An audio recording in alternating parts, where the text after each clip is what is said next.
But every once in a while, we come across a piece of news that reminds us that we are, in fact, living in a science fiction dystopia, except it's not fiction.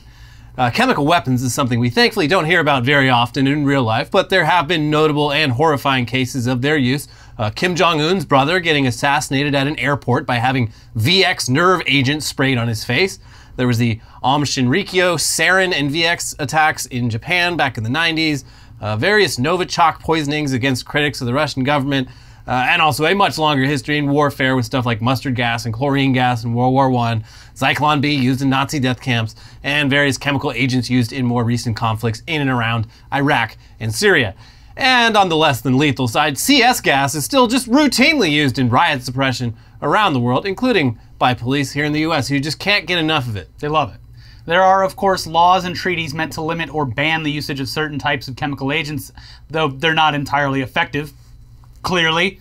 But hey, at least the discovery and development of new types of chemical weapons isn't something that just any random person with some basic AI software could whip up, right?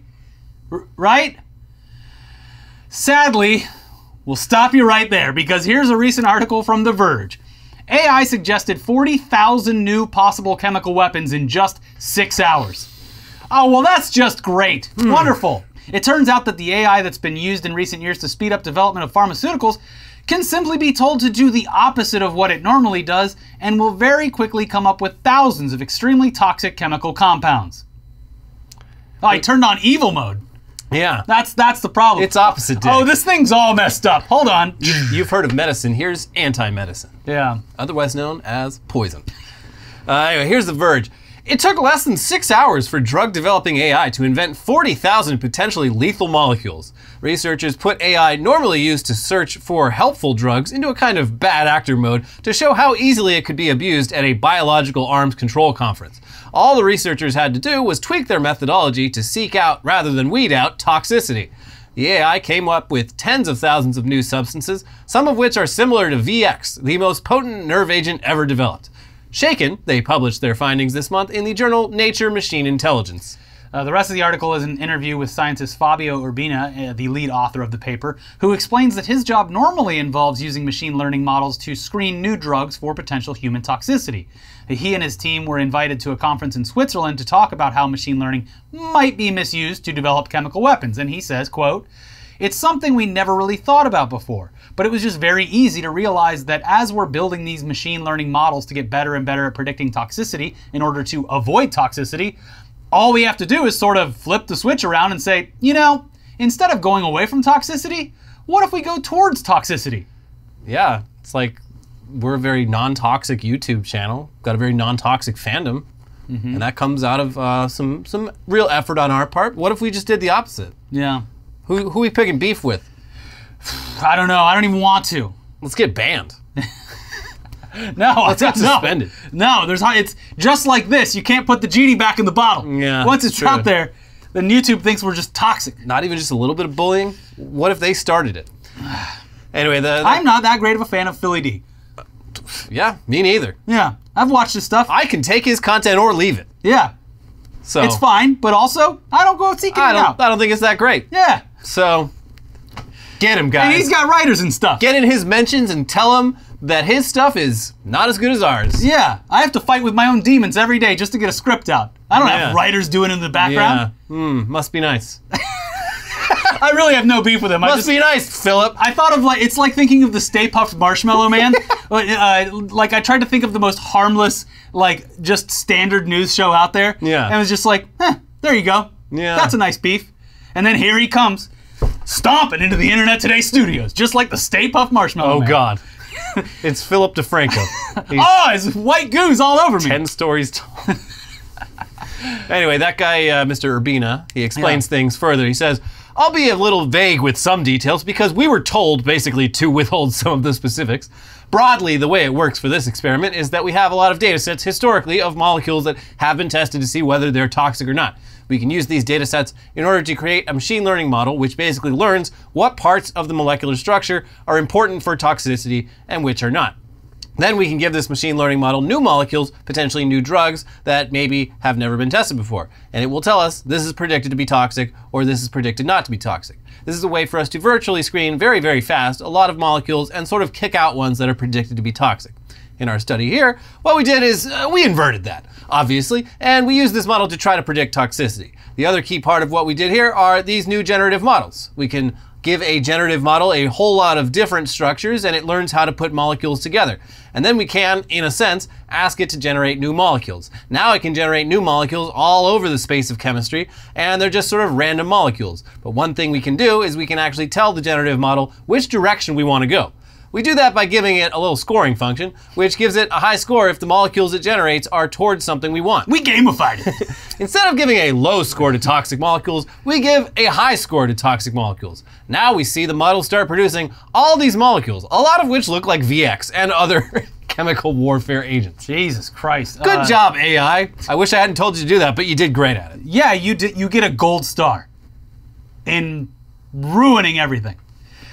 He then goes on to say that, at least based on the data, a lot of the compounds that the AI generated are even more toxic than VX, though that's not something they want to verify, or even can. A lot of them were also very chemically similar or even identical to known chemical weapons, which is wild because the AI didn't have any knowledge of these chemical weapons. It basically did what military scientists did over several decades in the 19th and 20th centuries in just a couple of hours, all by itself. Sort of like how AIs have outperformed the world's greatest chess and Go players, but the game is murder this time around. Mass murder. And apparently none of this is all that difficult.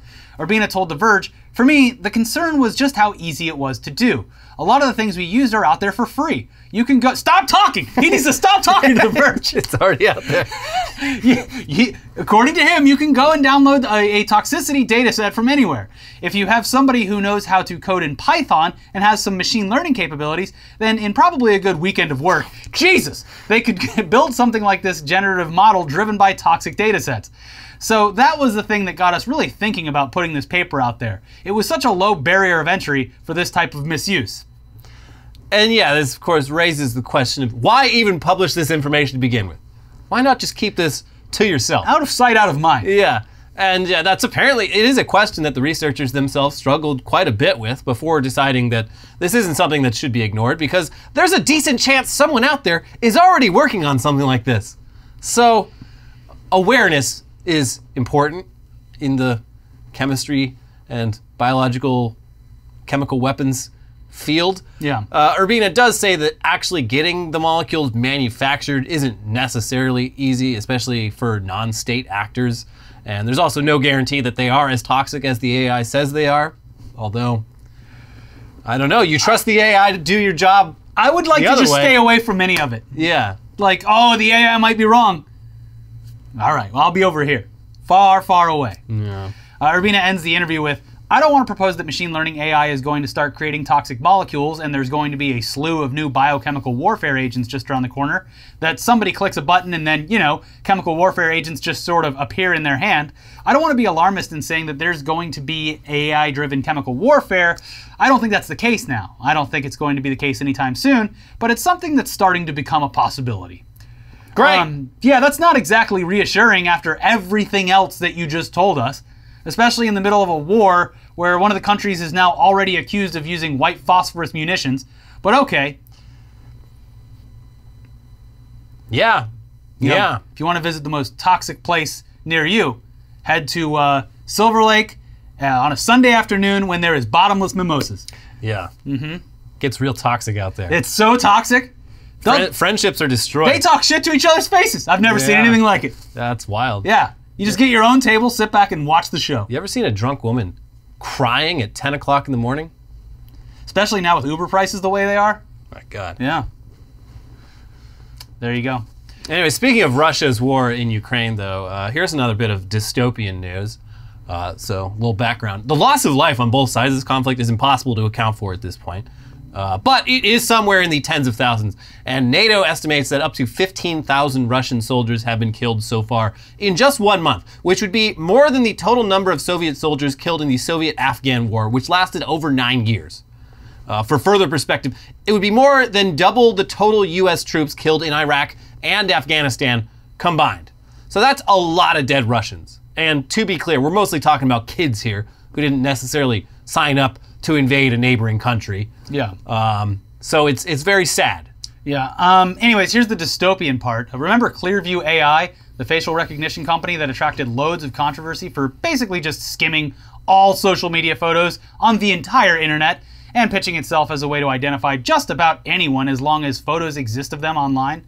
It's mostly been used by law enforcement as a tool for identifying suspected criminals, unsuccessfully in a lot of cases. To varying degrees of success, for sure. But it's now being used by the Ukrainian government to identify all the dead Russian soldiers that they have on their hands so that they can reach out to their family members on social media and let them know. This is so... Hello, miss. I work for President Zelensky of the country next door, the one your kids invaded. Anyway, he's dead. We scanned his face. We can show it to you if you want. He's dead. We got the body. Come and get him when you get a chance. Anyway, yeah, here's Reuters. Ukraine is using facial recognition software to identify the bodies of Russian soldiers killed in combat and to trace their families to inform them of their deaths, Ukraine's vice prime minister told Reuters. Mikhailo Fedorov, Ukraine's vice prime minister, who also runs the Ministry of Digital Transformation, told Reuters Ukraine had been using Clearview AI software to find the social media accounts of dead Russian soldiers. From there, authorities are messaging relatives to make arrangements to collect the body, he said. Quote, as a courtesy to the mothers of these soldiers, we are disseminating this information over social media to at least let families know that they've lost their sons and to then enable them to come to collect their bodies, Fedorov said in an interview, speaking via translator. Fedorov declined to specify the number of bodies identified through facial recognition, but he said the percentage of recognized individuals claimed by families has been high. Reuters was unable to independently confirm this. I mean, we're not really sure how to feel about this. I mean, on one hand, if your family member was killed in a war zone, you deserve to know. And it doesn't look like the Russian government is being very forthcoming with the family members of these dead soldiers. On the other hand, it's unclear how reliable something like Clearview would even be for identifying dead people when it can't even identify alive people. Yeah. Misidentification is already a big problem in facial recognition, but in this case, it also involves putting people through serious emotional distress. If it is accurate, it could potentially help sway public opinion in Russia against the war, but it also just kind of feels gross. Bottom line, war sucks. This war especially sucks. I don't like it. I don't like any of it, and it's tough to talk about. And this is just a more tech dystopian feel of the future of warfare, and it's unsettling. Hello, I'm a bot from the Ukrainian government. We recently identified Ukraine's death bot. Yeah. It also, like, I recently saw something about where Russia gets its soldiers from, and would you believe, much like some other countries, they go to high schools.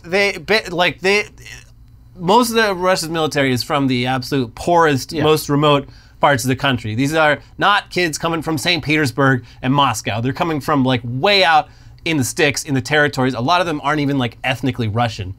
But just like with the United States, they're like, look, here's someone who's desperate to do anything in life. Yeah. Or has little to no choice. So why not just wheel a big energy drink company up to there and just be like, hey, you want to see how far you can climb on the rock wall? Do you have what it takes to invade Ukraine? Yeah, I would be interested in seeing like. There's nothing. You're coming. You're coming with us. Their recruitment. I mean, yeah, I don't know anything about it, but I mean, it's probably just like with a lot of places. Like, what do you got better to do? Yeah, you want to live and die in this shit town, or you want to come see the world? Yeah, we will Serve offer you a money to live on if you come fight for the like that. It's probably like a lot of militaries, if it is voluntary at all, which I don't assume that it is, at least at this point. Hey, and look at that. There's the equivalent of a Dodge dealership right next to the base. Just so happens to be right there. We got that you're going to have the best 10-year lease with the highest interest rate possible. 50% APR. Yeah. Lower than 100. But you're going to love the way you look driving it, and you're going to make all your friends jealous. They're going to be signing up right after you. Anyways, the future is not entirely dystopian. Oh, thank God. But we've got a few medical news stories here for you that'll give you, it'll have you definitely feeling like you're living in the future.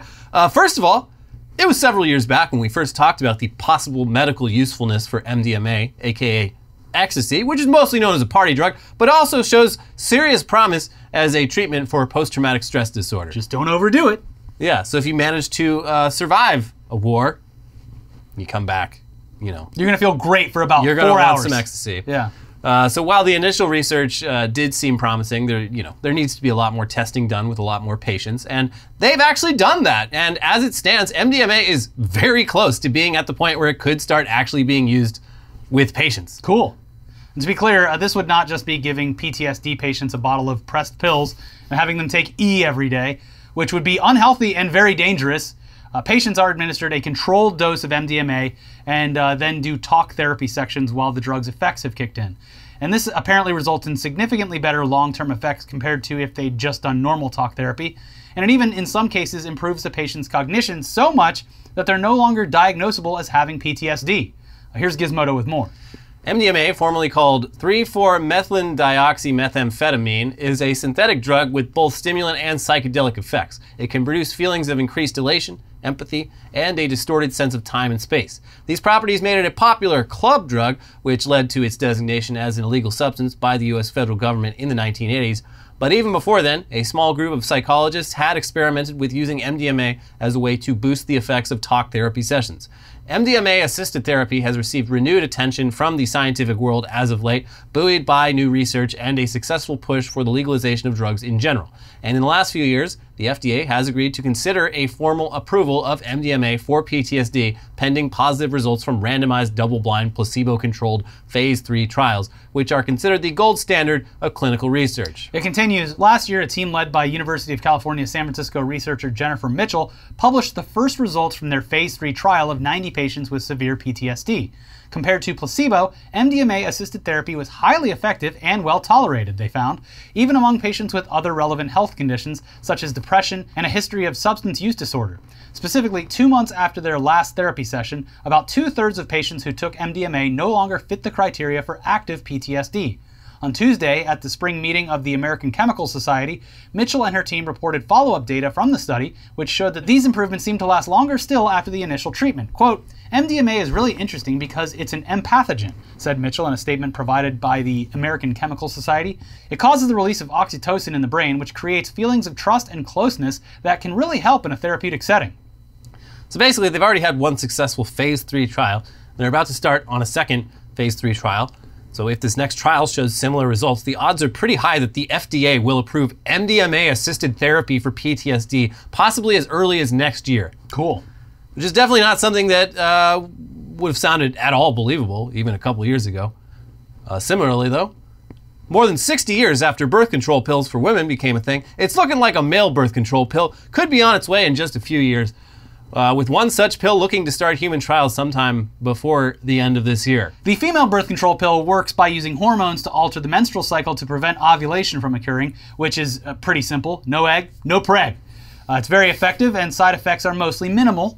Meanwhile, coming up with a pill that makes a man shoot blanks without serious hormonal side effects is a lot trickier. Though you could also argue that maybe the pharmaceutical industry was less motivated to pursue it. That could be it. Making it so that a dick and balls still work perfectly fine, minus the potential for pregnancy, is a difficult balancing act. And other proposed solutions have involved messing with testosterone, which affects all sorts of other things like cholesterol. Also, if you mess with testosterone enough, the patient simply loses all sex drive, which is bad when the goal here is to let men continue to be horny but not fertile. But also, it fixes the problem. Yeah, you're not getting anyone pregnant now. Yeah. Can't even get a boner now. Yeah, exactly. So there you go. Yeah, you're welcome. Scientists were like, well, we could do this, but like men love shooting huge loads. And like, you gotta shoot the biggest load possible. It's the coolest thing you can do as a man naturally. So if we reduce that too much, nobody's gonna use it. No big loads, yeah. So if we can increase the viscosity, the liquid, but reduce the actual swimmers, then we got a hit on our hands. Yeah, that's Fellas, the goal. it's gonna look like a fire hose down there. Yeah. But no babies. Yeah. Yeah. A bunch of just dead, salty, do-nothing sperm. Mm-hmm. Anyway, as for how this new pill plans to actually accomplish all of this without messing with testosterone, here's Gizmodo. The proposed contraceptive is the product of researchers at the University of Minnesota who say it works by targeting how our bodies interact with vitamin A, known to be essential to fertility in mammals. Diets deficient in vitamin A have been linked to sterility, for instance. After a lengthy search, they found an experimental compound that blocks a protein responsible for binding to a form of vitamin A, retinoic acid, in our cells, known as retinoic acid receptor alpha, or RARA. RARA is one of 3 proteins with a similar function, and the hope is that its selective blocking is enough to induce long-lasting but reversible sterility while causing little to no off-target effects elsewhere. Makes you a god. That's the side effect. You gotta market this right. Marketing is going to be very important. Yeah, like, okay, so you're in the act, you're getting a little nervous because you don't want to get someone pregnant if you're in a consensual relationship with a extended period, like, you know, all of that, because you'd probably want to still use a condom for a million other reasons. If you're not, this is probably more for marriage and relationships. Family planning. But yeah, just be like, yeah, you're not gonna have to worry anymore. You're gonna be able to just keep going. Your mind's not gonna be racing like, oh, it's almost time to figure out something to do here. Where do I put it? Yeah. And it sounds like it works really well, at least in mice. The article says, so far, the compound, dubbed GPHR529, seems to work as intended. In new data presented Wednesday at the spring meeting of the American Chemical Society, the team found that male mice dosed with the treatment for 4 weeks consistently experienced a sharp drop in sperm count and became sterile. Overall, GPHR529 was estimated to be 99% effective in preventing pregnancy with no noticeable side effects. And about 4 to 6 weeks after they stopped taking it, the male mice were no longer sterile. Other research of theirs in animals has similarly shown that inhibiting RARA should be safe and effective at inducing temporary male sterility. I mean, they did it on mice. They got to try it with rabbits, the horniest animal. Yeah, so here's my issue with this, and I think it's more pronounced because of the pandemic, is I don't want to get, what's that movie that Mike Judge made? Idiocracy with it. But like with the vaccine, the responsible, forward-thinking, not thinking with their balls or whatever, group of men in this case, would be the ones that take it and be like, well, I'm being responsible. Well, everyone's like, nah, that's pussy shit. I'm not taking something that makes me sterile. But that's already happening. Yeah. With birth control, condoms, all of that. It's just going to bump it up even more. Yeah, that's true. Yeah. But there's no future. The world's going to end. Yeah, so like, yeah, it's going to be fine. Yeah. Don't worry about it. Yeah, so that's why they're not, they weren't initially developing this bill. They're like, well, fine, we'll get around to it, I guess, if we make it to 2022. Yeah, okay. Yeah, but yeah, the real birth control is the inevitable end of Earth. Yeah, that'll stop them. So anyway, this male birth control thing needs to go through multiple long phases of human trials before it has the possibility to be something that doctors prescribe. So I guess we'll see how that goes. And if it does manage to get FDA approval in a few years, it will be very interesting to actually see how many males opt into it, considering that birth control has just sort of been a female thing for so long. It's for girls. Why do I need to take a pill? What they need to do is have a bonus side effect like the acne thing, where in my high school, girls would be like, yeah, I'm taking it for my pimples. Or at least that it makes the conversation with their parents easier. I need it to clear up my skin. The parents know, Yeah. And the daughter knows, but it makes the conversation less awkward. Yeah. Here in America, we need... The boys are going to be like, Dad, I want to blow huge loads, but I don't need swimmers. Hell yeah, son. High five. Men in our family blow the biggest loads. Isn't that right? Yeah. Anyway, yeah, considering the cost of having a kid in this country, you would think that something like this would be embraced with open arms, but who knows? Who knows? This is going to be, there's going to be like attacks on this from the religious right too, just being like, goes against God and blah, blah, blah. I mean, dinks, dual income, no kids, we already get taxed. Paying for other people's schools and shit. Yeah.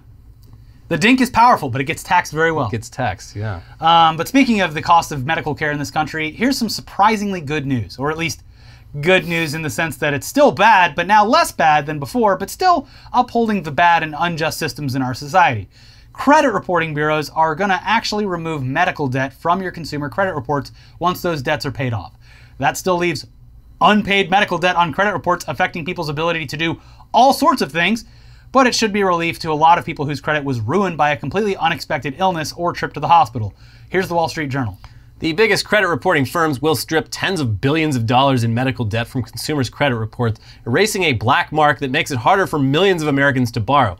Equifax Inc., Experian, and TransUnion are making broad changes to how they report medical debt beginning this summer. The changes, which have been in the works for several months, will remove nearly 70% of medical debt in collections accounts from credit reports. Beginning in July, the companies will remove medical debt that was paid after it was sent to collections.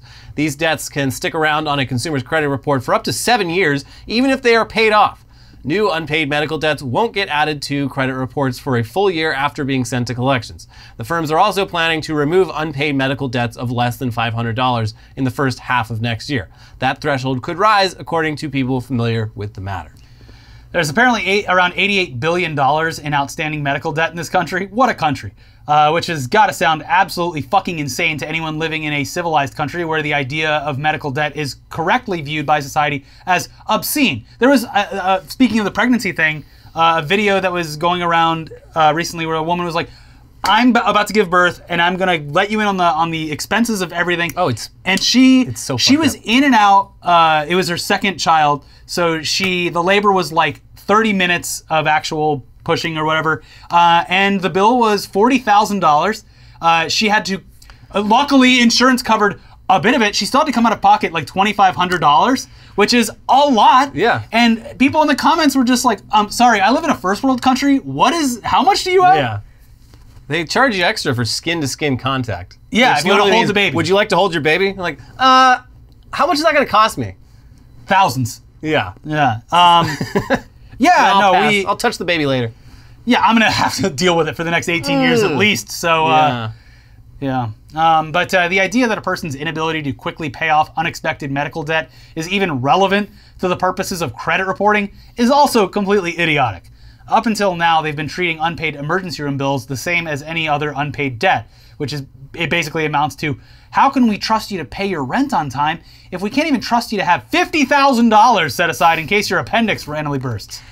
I just don't know if we can finance this car for you, because you've already proven that getting hit by a bus is not something that you can afford. So the system is working as intended. It's keeping people who get into financial debt even further into debt and unable to climb out. Yeah. It's really funny how, China's, their social credit score thing. It's the same thing. Yeah. It really is. Yeah. The credit monitoring. Jobs look at your credit report now too. Which credit monitoring in the U.S. not that old. It's within our lifetime. 80s or something. Yeah, it's like late 80s, and yeah, it affects anything, like anything involving finances, like. And it's really dumb too. It's like, oh, you paid off a debt, your credit score went down. Yeah, no, it's completely random. There's no. Oh, you wanted to switch to wireless services. Oh, your credit score went down because they needed to check it. Like, what the fuck? They're just checking it. Yeah. And it's fucking wild. Like, it's like when I was applying for a mortgage recently. Congrats. Like, all my shit is, my finances are good. My credit score, I'm like high 700s. Almost, I had 800 for like a week. And it went away for no reason, which it does. Yeah. But no, everything's looking good. Like, on paper, no reason to really question my financial situation at all. But there's like one late payment from like 6 years ago on my credit report, and they're like, we're gonna need a signed and dated formal letter explaining exactly what happened here. Yeah. Because this is not good. Yeah. It took me a decade to get, I was like really bad in my 20s, like 500 or something. Just let 600. Let the 7 years pass. That's what it was. Yeah, it got nothing you can fucking do. Yeah. So good news is if you can survive by doing absolutely nothing with credit for a decade, then you'll start from bare minimum again. There's also some fun tricks for when you're young and you go into serious debt, and you just forget about it. Yeah, you basically, if you just say, I'm not gonna buy anything. No, you don't say anything. Well, if you say to yourself, I'm not gonna buy anything for 7 years and I'm not gonna answer the phone. Yeah, or have a place, never gonna open any mail that looks like suspicious. If you ignore a large debt, you basically get a, this isn't financial advice at all. Absolutely This is like the worst thing you could do aside from filing for bankruptcy. It's just like, when you are down the hole, they will try to bully you and even try to trick you. And intimidate you. Yeah, like with medical debt especially, like if you just straight up tell the hospital, like, I can't pay it, So let's figure this out. I got $50. They will negotiate with you. They'll be like, oh, shit. All right, well, we got to close this account because I got quotas I have to meet too. So sure, whatever you got in those pockets, hand them over. Yeah, it gets your debt will get sent to collections. Collections will attempt to ruin your life for a number of years, and then they will also give up. Yeah, and they'll spend seemingly more money chasing you down than any of it's worth. It's very strange. But there's companies now. I know John Oliver did something like this, but like, you know, debt gets bought and sold. Like, yeah, they'll buy the debt for like what you would be able to pay it off for. Yeah, there's like charity organizations now that just buy people's debt for like pennies on the dollar. Yeah. And then you get a letter in the mail. They're like, yeah, hey, we bought your debt. You don't owe anything anymore. Which is great. It's just funny that like if the company had initially been like, look, we understand. Yeah. Like this debt is 5 years old now. Why don't you give us a quarter of it and we'll call it even or something. Instead, they sell it for less to a collections agency, which spends night and day hounding you. Yeah, imagine the insurance companies, poof, gone. The collections agencies, poof, gone. Who would want to live in such a utopia? Man, imagine a world without for-profit healthcare. Ugh. Yeah. Anyway, so it's barbaric, the whole system we have. A recent survey on the website healthcare.com looked at how medical debt affects different generations in this country. And can you guess which generations have had the most and sort of least effect of medical debt when it comes to making rent on or rent or mortgage or anything like that? You know, can you guess which generation has the most trouble and the least trouble? This may shock you, but 25% of Gen Zers say that they've skipped a housing payment because of medical debt, while among boomers it's just 12%. Interesting. Meanwhile, Gen Z was the generation whose credit score was least affected by medical debt, but across the board, between 1/3 and 1/2 of the population says that their credit score has taken a hit from medical debt. Yeah. Which is fucking messed up. The least surprising but most depressing finding of this survey was that among incomes below $50,000 a year, more than half of those surveyed had medical debt sent to debt collectors. And even among people earning $75,000 to $99,000 a year, more than 40% of those people also had medical debt go to collections. A massive chunk of the US economy is tied up in people literally just trying to stay alive, and this change to credit reporting is just a small step towards fixing that, but hopefully a big enough change that it makes a lot of people's lives a lot less shitty. Oh, and I do want to add that trick, you can look it up, it's a whole process, but and don't listen to our advice on anything financial, but that does not extend to student debt. No. At all. Yeah, you can't even get out of student debt by declaring bankruptcy. Yeah, It never goes away. It never goes away. Your grandchildren will be paying for it if you don't. And that shouldn't exist either. But hey, grab those bootstraps, you know? Yeah. You know, if our grandparents' generation could do it, then there's really no reason we can't, except all the data. Just every piece of data, except for that. I always love reading the stories on like online about people whose grandparents are just like, well, you got your job interview today, make sure you dress up nice and you'll be all good and then you'll be able to get your own place.